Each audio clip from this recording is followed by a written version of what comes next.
Assalamualaikum warahmatullahi wabarakatuh.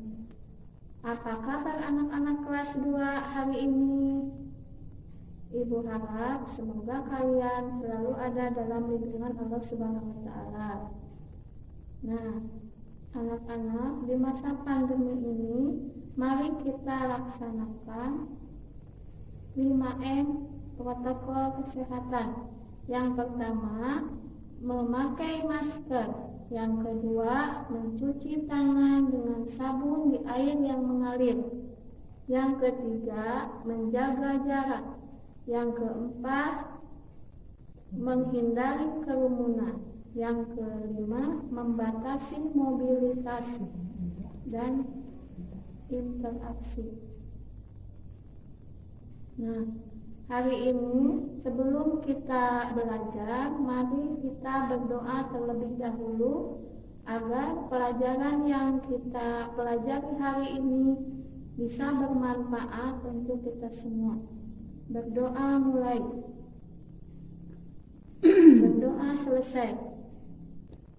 Berikutnya kita akan belajar tema 2, bermain di lingkunganku, subtema 4, bermain di tempat wisata, pembelajaran 5. Tujuan pembelajarannya yaitu 1.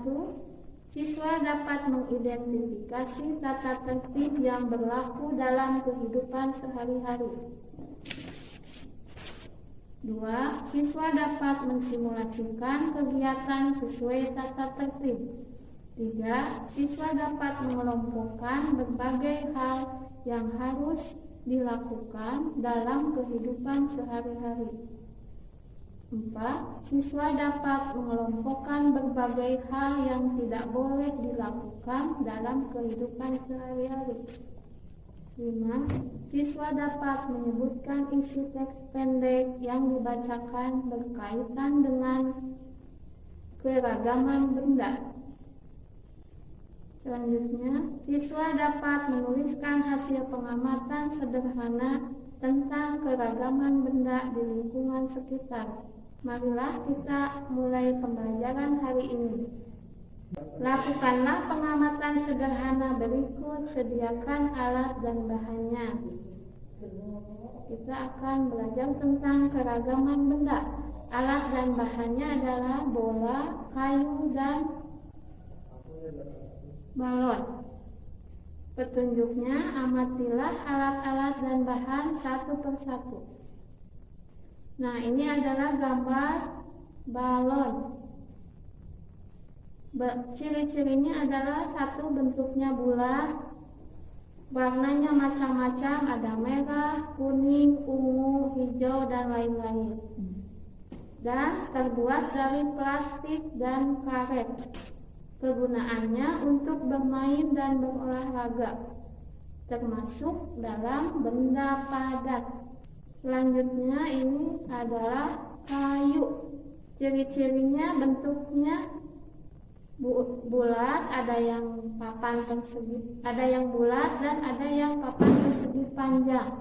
Warnanya coklat, keras. Kegunaannya untuk bahan bangunan, bahan membuat kertas, dan lain-lain. Ini adalah balon. Bentuknya bulat, berisi udara. Warnanya warna-warni, ada merah, hijau, biru, kuning, ungu, dan lain-lain. Terbuat dari karet. Kegunaannya untuk bermain, termasuk dalam benda padat dan isinya adalah benda gas. Perhatikan gambar berikut, kelompokkanlah hal yang harus dilakukan dalam kehidupan sehari-hari di tempat wisata.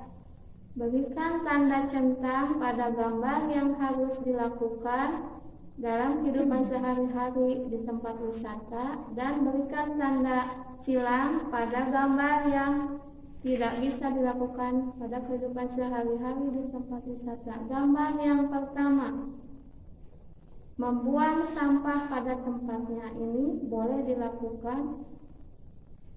Gambar yang kedua, mengantri untuk membeli tiket, ini boleh dilakukan. Yang ketiga, mencabut tanaman di tempat wisata, ini tidak boleh dilakukan. Yang keempat, berjalan di trotoar, ini boleh dilakukan. Yang kelima, menginjak tanaman, ini tidak boleh dilakukan. Yang keenam, mencoret-coret benda bersejarah di museum, ini tidak boleh dilakukan. Sekarang kelompokkanlah hal yang harus dilakukan dalam kehidupan sehari-hari di tempat wisata. Berikan tanda centang pada gambar yang harus dilakukan dalam kehidupan sehari-hari di rumah, dan berikan tanda checklist, tanda silang pada gambar yang tidak boleh dilakukan dalam kehidupan sehari-hari di rumah. Yang pertama, membuang sampah sembarangan, ini tidak boleh dilakukan. Yang kedua, mengejar-ngejar hewan peliharaan lalu memukulnya, ini tidak boleh dilakukan. Yang ketiga, menyapu lantai, ini boleh dilakukan. Yang keempat, membaca sambil tidur, ini tidak boleh dilakukan. Yang kelima, menyiram tanaman, boleh dilakukan. Yang keenam, membereskan buku di lemari, boleh dilakukan. Lalu yang seterusnya, bertengkar dengan adik, tidak boleh dilakukan. Lalu membantu ibu memasak di dapur boleh dilakukan, dan membantu ayah boleh dilakukan. Alhamdulillah, pembelajaran kita hari ini telah selesai. Semoga kalian bisa memahaminya. Terima kasih. Terima kasih. Assalamualaikum warahmatullahi wabarakatuh.